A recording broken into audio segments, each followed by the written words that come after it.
Hi, everybody. Thanks all for being here, and thanks to Jeannie and everybody else at Broad Beta for putting this on. I think it's important to say that I never pursued opportunities like this when I was younger because I didn't see myself in this space. There was no one who looked like me. And so I'm just the intern for the Avalanche Center. I'm not an Avalanche forecaster. I am a ski guide. I am learning a lot, and I'm really happy to come here and be able to share what I do know, especially in a room with so much other professional experience. So thanks for being here, and thanks to everybody in the room who's helped me get to where I am, because there's a lot of you out here. Sweet. So yeah, I work for the Friends of the Gallatin National Forest Avalanche Center. And I just want to give a little bit of an intro to Highlight as a space and the avalanche conditions that we're seeing right now. So I'm curious to know a little bit more about you all. Who here lives in Bozeman? Get a show of hands. A lot of folks. Okay, who here is new to Bozeman this year? Nice, awesome, welcome. Who here's visiting from out of town just for the Ice Fest? Sweet. And of you all, have you ever been to Highlight before? Awesome, cool, thanks. That's really helpful. So of those of you who live here or are seasoned veterans ice climbing, how many people check the avalanche forecast and make that part of their daily routine when they go ice climbing? Be honest. A lot fewer people, right? Why? Why do you check it or why do you not check it? Why do you not check it?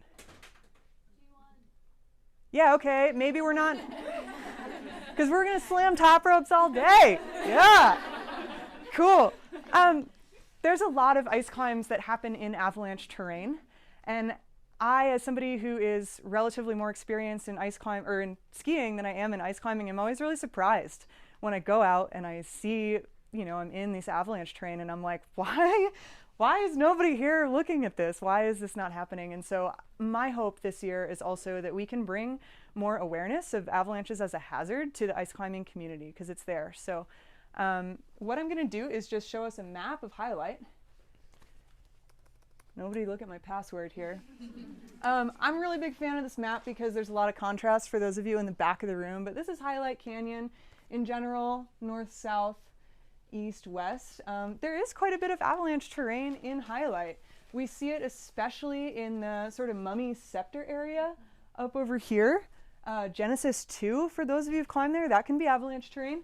And then down in Dribbles area, Silken Falls, Avalanche Gulch. Do you ever wonder why it's called that? Gee.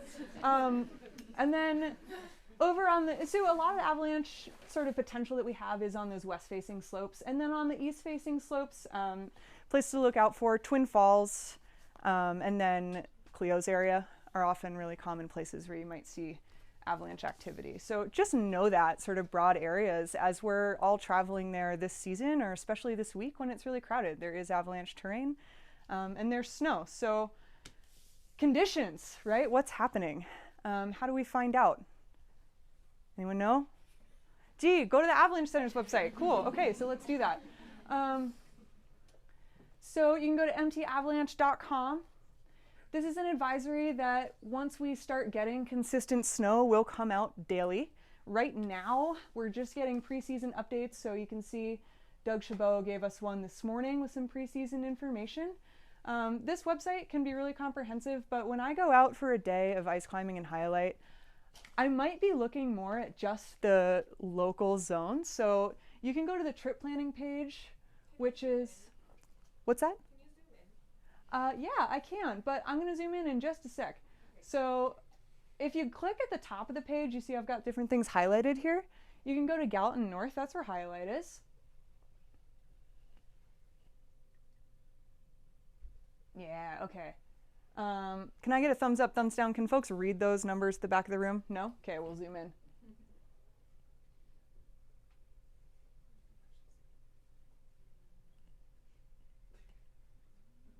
Okay, I think that's the best I can do. Cool, so the avalanche forecast comes out every day. You can use this as a resource to plan your day, even Highlight, even if all you want to know is what to wear, right? I don't know about you, but I get really cold when I go ice climbing, and so if I can take like 10 pounds out of my backpack because it's going to be 40 degrees, I want to know that. So up here on the trip planning page, it's going to give you some really helpful information. You can see the 24-hour snowfall and wind. you can see the weather station from the top of Flanders Mountain. So in that big picture, if we go back, just so we all have a sense of where that data is coming from, Flanders is up here on top of one of these ridges. Okay, so it tends to be pretty windy there. And then the Shower Falls Snowtell is down in the valley. So if we go back to the trip planning page, so okay, Flanders Mountain, now we know where that is. We can see that it's 18 degrees, winds from the west 24 miles per hour, and gusts today were 43. If you click on the Flanders Mountain,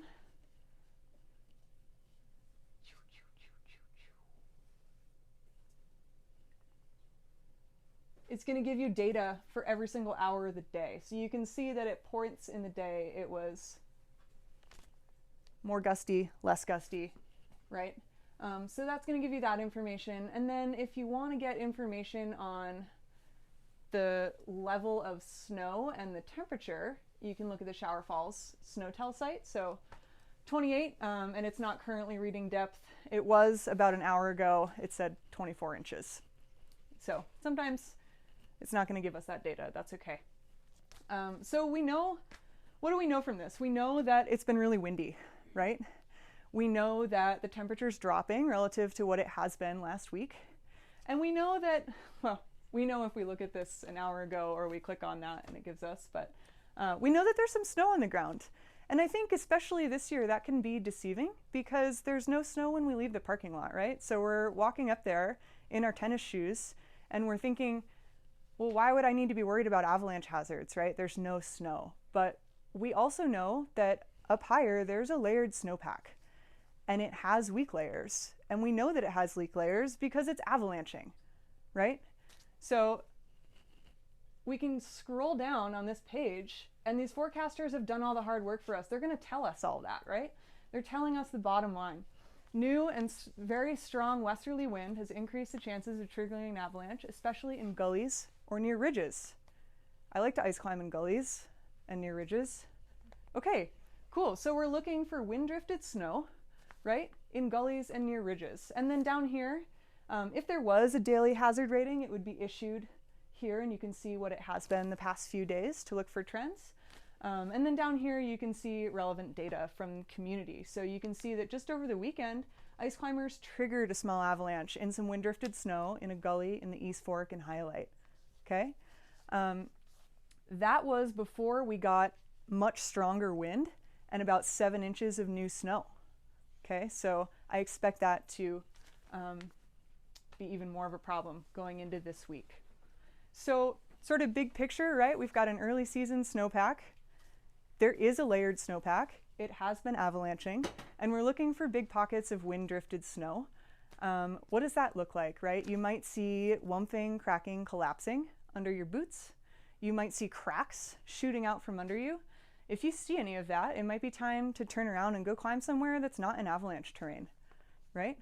Other things to look out for in those gullies as you're traveling through Highlight this week might be big pillows of really smooth looking snow that's wind drifted, or things that sound hollow or drum like, right? Those are all signs of wind affected snow, okay?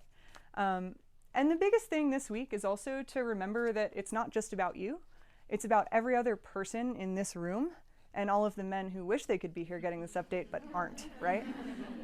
And you know, like Highlight, there's a lot of avalanche terrain and it's sneaky because oftentimes the start zones are really up high and you can't always tell if you're in the run out of an avalanche path, right? And it's really hard to see what's above you and what's below you sometimes because in between cliff bands, there's often trees.